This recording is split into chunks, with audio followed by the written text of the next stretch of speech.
Venom comes in many forms. Sometimes it's a rattlesnake strike. Other times it's a lawman's badge tarnished by greed. Cole Morgan had faced both and lived. But as the Dakota sun burned down and 6 riders closed in, he wondered if his luck had finally run dry. He pushed Sarah behind the weathered boulder, the smell of gunpowder hanging thick in the air. His modified Colt Navy, barrel shortened by a quarter-inch, hammer filed for smoother action, trigger adjusted to a hair's breadth, felt like an extension of his arm. 4 bullets left, enough to buy time but not salvation. "We make our stand here," he said quietly, tasting dust and iron on his tongue. "But to understand how Cole Morgan found himself here, we need to go back. Back 3 days to when the wind carried grit through broken doorways and into every open crack of Deadwood Creek." The town of Deadwood Creek had seen better days. Once a silver mining boom town, now it stood half abandoned, the promise of fortune long faded with the depleted veins of ore. The year was 1876, just months after Custer's last stand at Little Bighorn. Law in these parts was whatever the man with the shiniest badge declared it to be. Cole Morgan rode in on a bay stallion, trail-worn and vigilant. At 43, his face was a roadmap of hard lessons, most prominent, the jagged scar running from his right eye to jawline, a souvenir from Gettysburg where he'd served as a Union sharpshooter. His dark hair was streaked with silver, his eyes the pale blue of winter ice. The Colt Navy 1851 on his hip had seen more action than most men.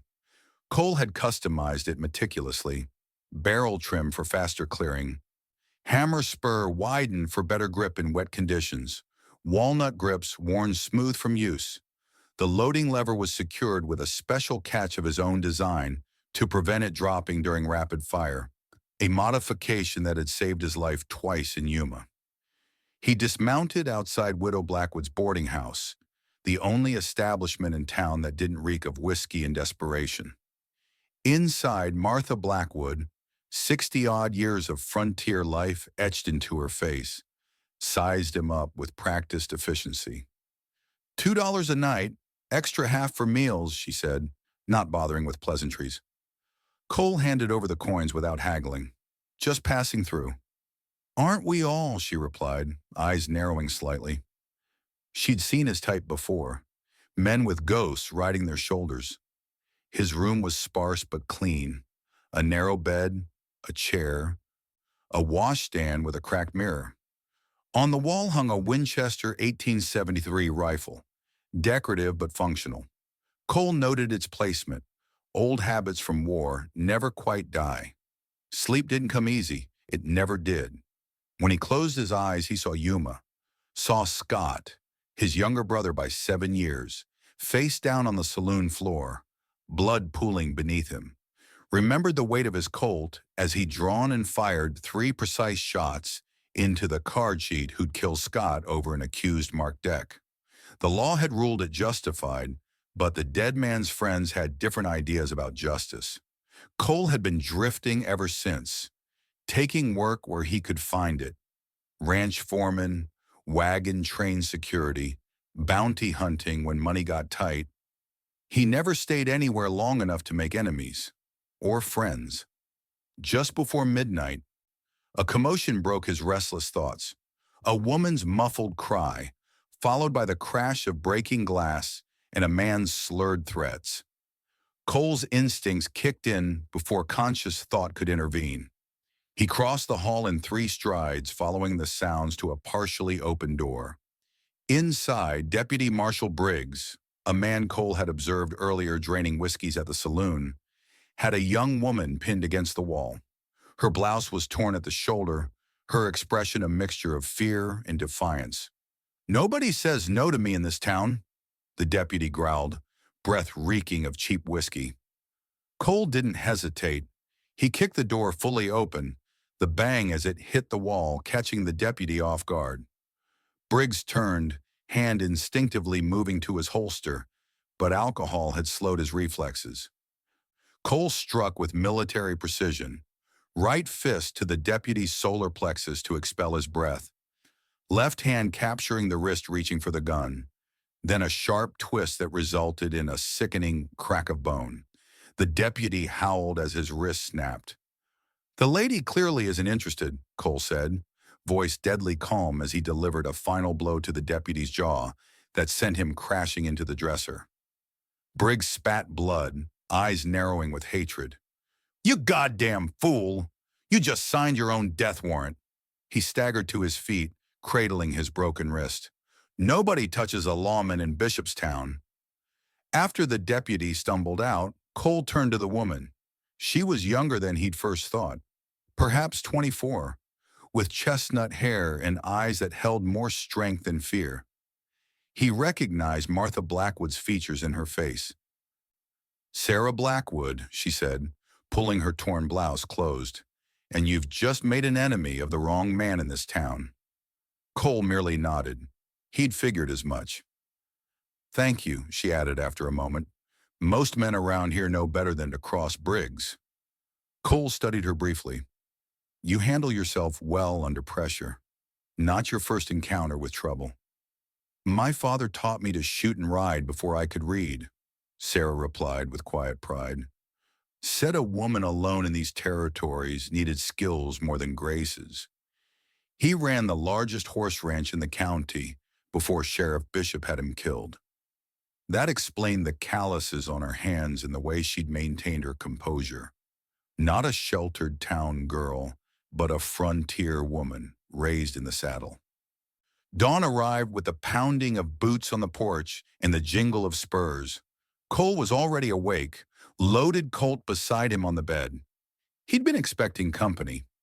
Sheriff Harlan Bishop entered the boarding house like he owned it, which for all practical purposes he did. 4 armed men flanked him, hands resting on their holsters. Bishop himself was a large man, broad-shouldered and imposing, with a carefully trimmed beard and cold eyes that missed nothing. "Cole Morgan," Bishop said, consulting a telegram. "Former Union Army. Killed a man in Yuma." His smile never reached his eyes. "And now assaulting my deputy. You've been busy." Cole stood in the doorway of his room, relaxed but alert. "Your deputy was forcing himself on a woman."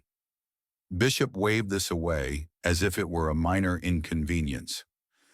"Miss Blackwood should know better than to provoke my men." He stepped closer, lowering his voice. "This town runs on 2 things, Morgan: silver and obedience. I control both." The sheriff's men had positioned themselves throughout the house. Downstairs, Martha and Sarah Blackwood were being held in the parlor. Bishop produced a document from his coat. "There are 2 ways this ends. You marry the girl to preserve her reputation." His smile turned cruel. "Or I hang you both for public indecency and assaulting an officer."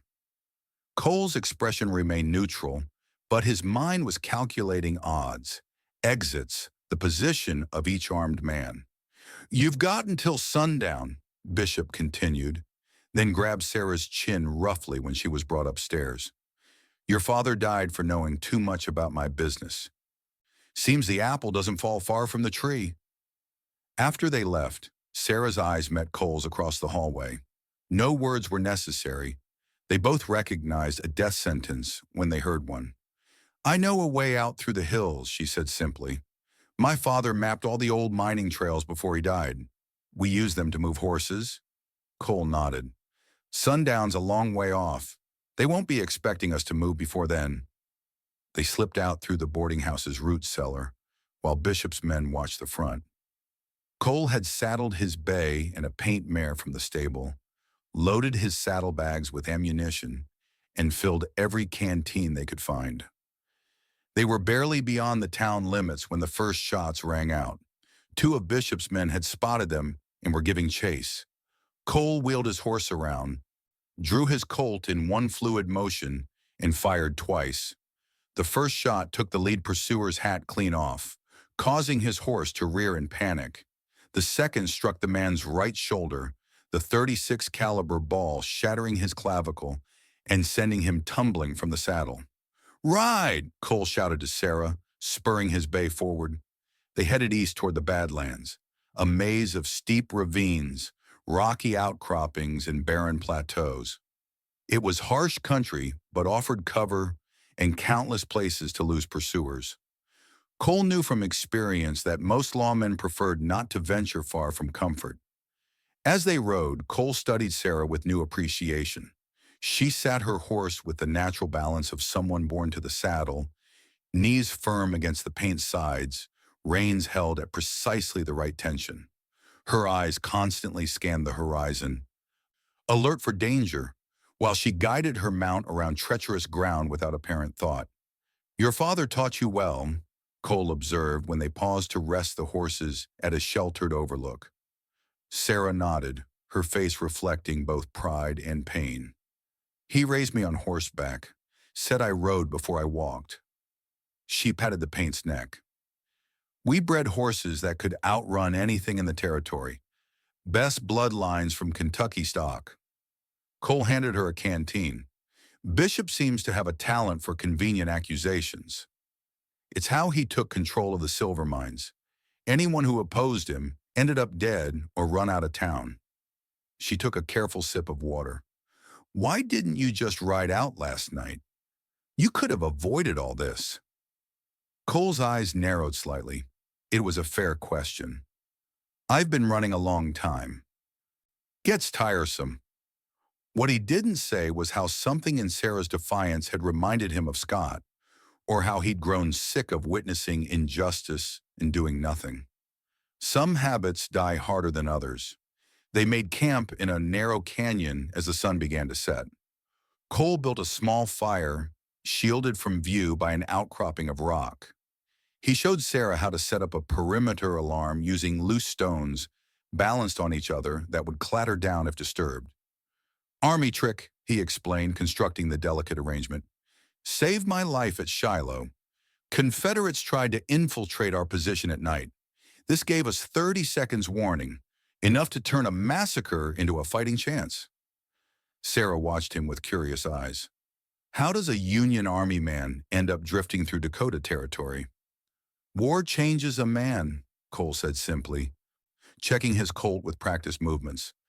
Cylinder rotation, loading gait, firing pin spring tension, makes some places feel too small, too settled. He reloaded the spent chambers with fresh cartridges from his belt. "Some men can't go back to plowing fields after they've seen what I've seen. They ate jerky and hardtack in companionable silence.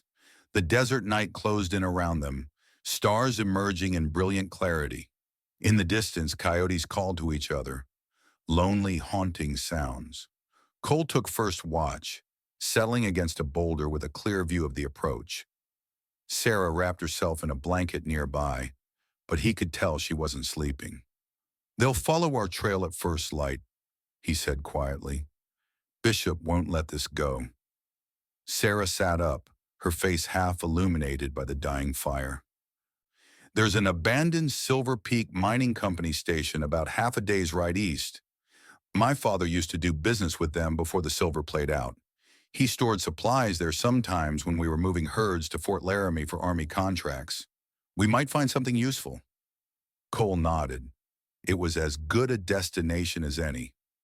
Shortly before dawn, the perimeter alarm rattled, stones clattering down the canyon wall. Cole was on his feet instantly, hand on his Colt. Sarah awoke at his movement, alert without being told to be quiet. Through the gray pre-dawn light, Cole counted 6 riders moving slowly along the ridge above their position. Leading them was Deputy Briggs, his broken wrist splinted, but clearly still painful, judging by his posture. "They're following our trail," Cole whispered. "But they haven't spotted us yet." They waited, barely breathing, as the search party passed overhead. When the riders disappeared around the bend, Cole and Sarah quickly broke camp, scattered the ashes of their fire, and mounted up. Rather than continue east as planned, Cole led them south through a narrow ravine, doubling back behind the search party. It was a risk, but less dangerous than being caught in open country. The day grew brutally hot. The Badlands became a shimmering mirage of red rock and dust. Cole kept them moving at a steady pace, always watching for signs of pursuit. He taught Sarah to watch for dust clouds on the horizon, to listen for echoes of hoofbeats in the canyons. The desert reveals secrets if you know how to read it, he explained, pointing to faint impressions in a patch of sand. 3 riders passed here yesterday, one horse carrying extra weight, supplies probably, heading northeast. Sarah absorbed the lesson with keen interest. My father could track a mosquito across a river. I never learned that part. By mid-afternoon, they reached the abandoned Silver Peak Mining Company station. It was little more than a cluster of weathered buildings, an office, a bunkhouse, a stable, and a small ore processing shed. Everything of value had long since been stripped away. Cole secured the horses in the stable while Sarah searched the buildings for anything useful. They met in the office, where decades of dust coated abandoned furniture and scattered papers. Found some old blankets in the bunkhouse, Sarah reported, and a half-empty box of Winchester 44-40 cartridges. They'll fit that rifle on your saddle. Cole nodded approvingly, then turned his attention to a heavy ledger book lying open on the desk.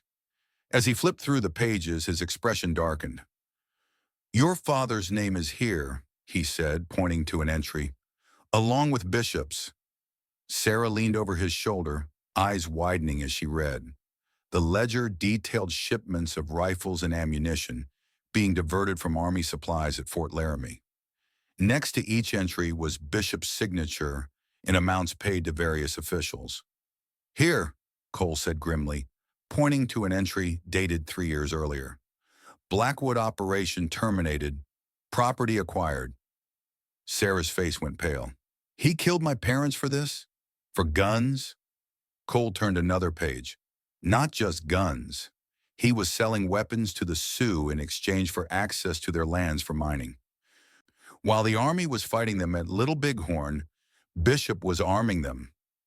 The realization hit them both simultaneously. This wasn't just evidence of corruption, it was treason. We need to get this to Fort Laramie, Sarah said, clutching the ledger. To someone who can't be bought. Cole's expression was grim. Bishop will have every trail watched. Getting there won't be easy. Sarah's jaw set with determination. My father died trying to expose this. I won't let that be for nothing. Cole studied her for a long moment, then nodded. He thought of his brother Scott and of Captain Harris, who died covering his retreat at Petersburg.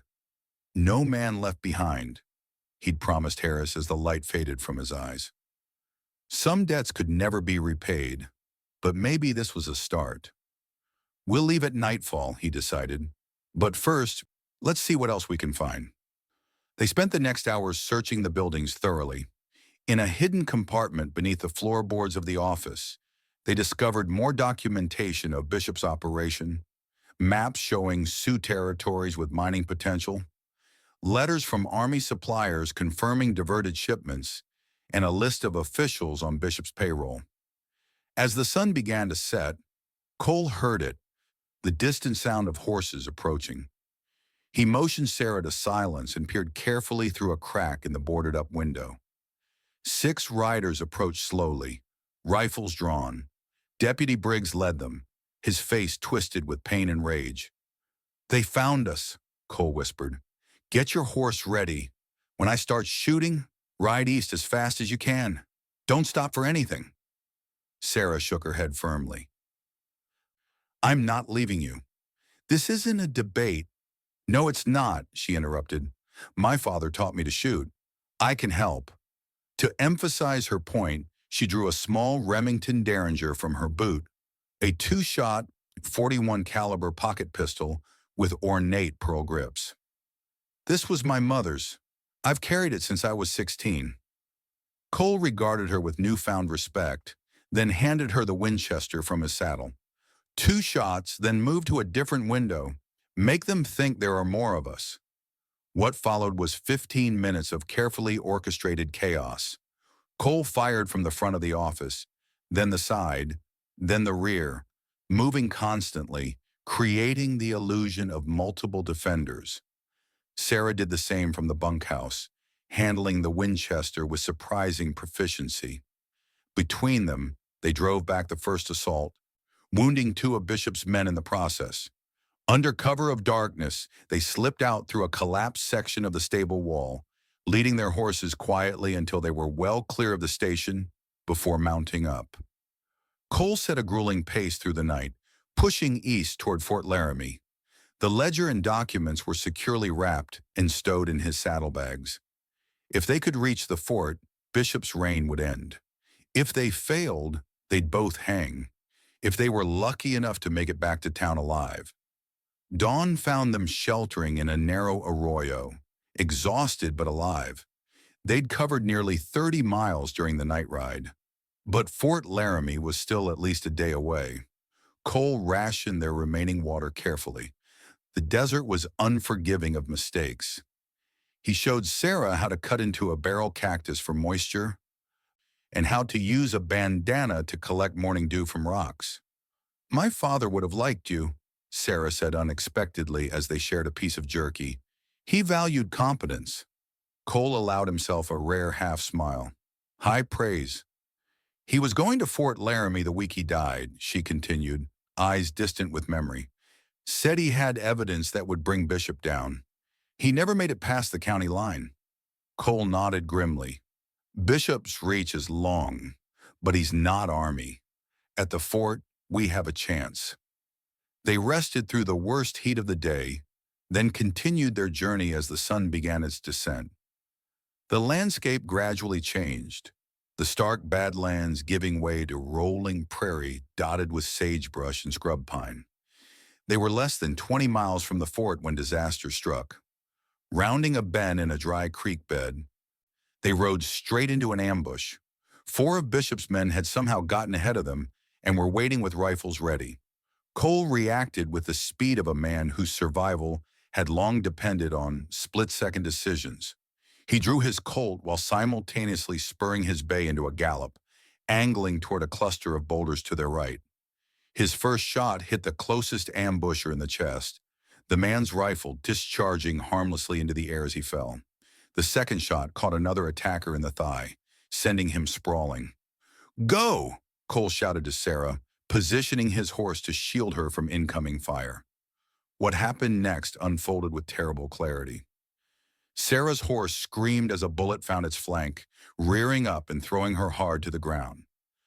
Cole saw her roll with the fall, an instinctive movement that spoke of someone used to being thrown, and come up with her derringer already drawn.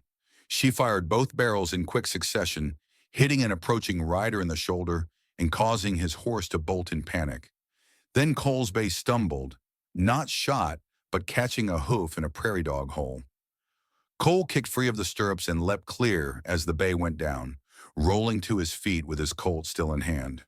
He fired his remaining shots with deadly precision, dropping another attacker, then sprinted to where Sarah had taken cover behind a boulder. Blood stained her skirt. She'd been hit in the leg, but the wound didn't appear life-threatening. Her face was pale but determined as she tore a strip from her petticoat to bind the injury. "Still got that ledger?" she asked through gritted teeth. Cole nodded, patting his saddlebag, which he'd grabbed while abandoning his fallen horse. "2 of them down, 2 still out there." And that's where we found them at the beginning of our story. Pinned down, outnumbered, with precious little ammunition and no horses. The Dakota sun burned down, and somewhere beyond the rocks, Deputy Briggs and his remaining man were closing in. Cole checked his Colt, 4 bullets left. Sarah's derringer was empty. The Winchester had 3 rounds remaining. Not enough for a prolonged fight, but perhaps enough for one last stand. He pushed Sarah deeper behind the boulder, the smell of gunpowder hanging thick in the air. His modified Colt felt like an extension of his arm as he prepared for the final confrontation. "We make our stand here," he said quietly. Sarah's hand found his arm. "Or option 3. Cole followed her gaze eastward, where a dust cloud was rising on the horizon. Moments later, they heard it, a bugle call, faint but unmistakable, a cavalry patrol from Fort Laramie. Briggs heard it too. His curse carried clearly in the still air. "Kill them now," he shouted to his remaining man, "before the bluebellies get here." The final confrontation happened with the brutal efficiency of men who knew their lives depended on the next 30 seconds.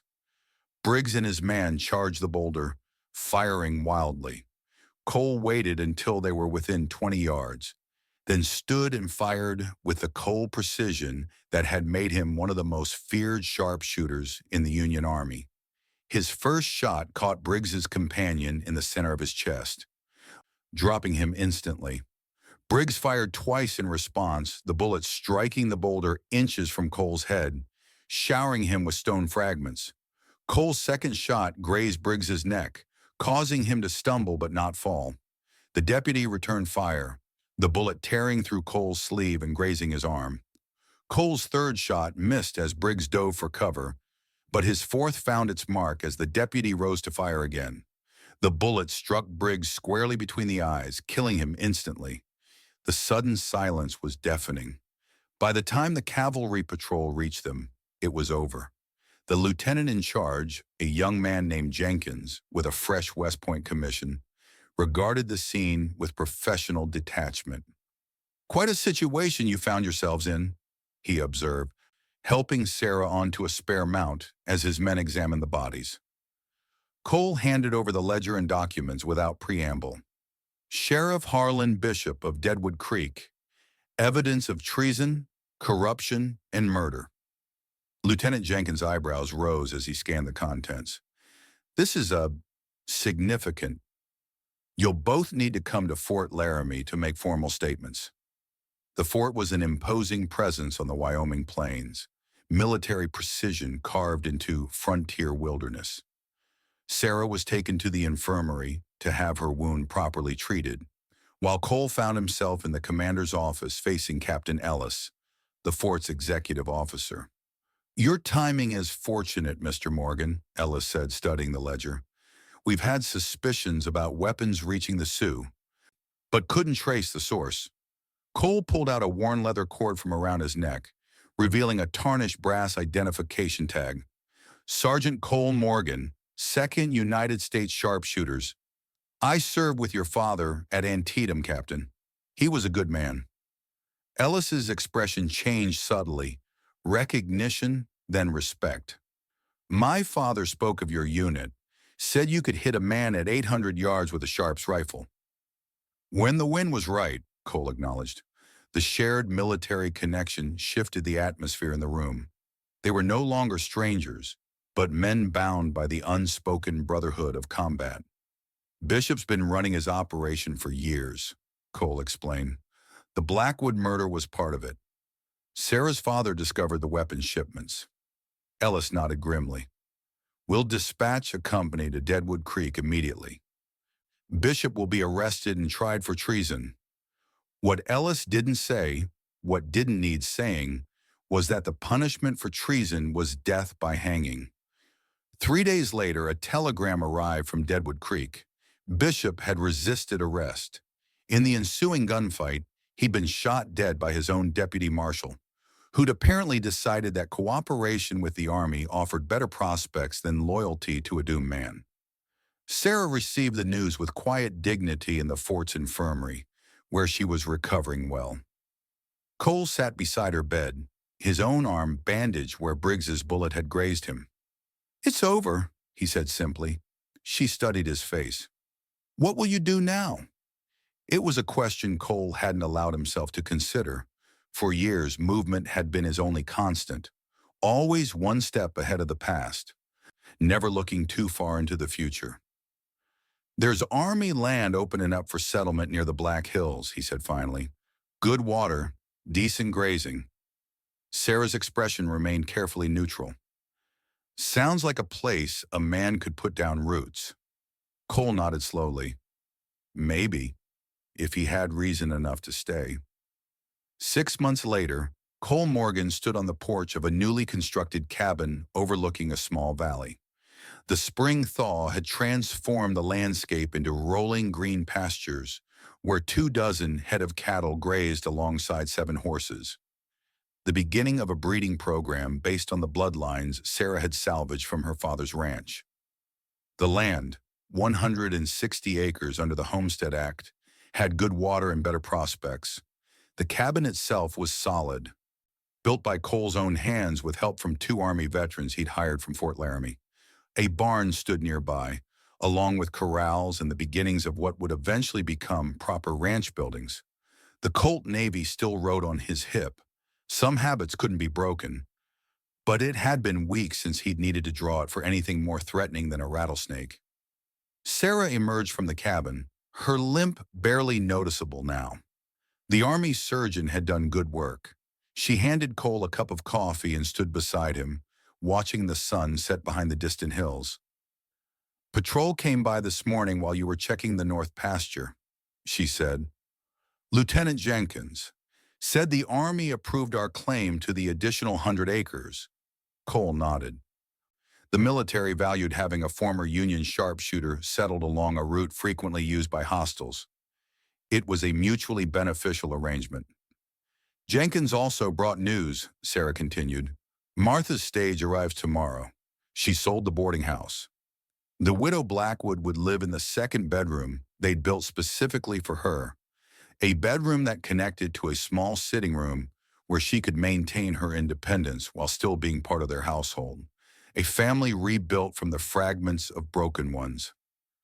We should finish that south corral before she arrives," Cole said. "She'll want to see everything in proper order." Sarah smiled, a rare, full smile that transformed her face. "She's bringing my father's old ledgers, all his breeding records for the horses." Cole allowed himself to appreciate the moment. The sunset painting the hills in gold, the sound of horses nickering in the distance. The woman beside him who had fought just as hard for this peace as he had. "You know," she said after a comfortable silence, "when I first saw you at the boarding house, I thought you were just another drifter passing through." "I was," he admitted. She shook her head. "No, you were a man looking for somewhere to stop." As darkness fell over their land, Cole Morgan realized she was right. For the first time since Gettysburg, he wasn't running anymore. Now he had land to protect, horses to breed, and a woman who understood both his scars and his strengths. He had at long last found his reason to stay. In a territory where most men found only dust and disappointment, Cole Morgan had found something far more valuable, a future worth defending and a peace hard won but honestly earned.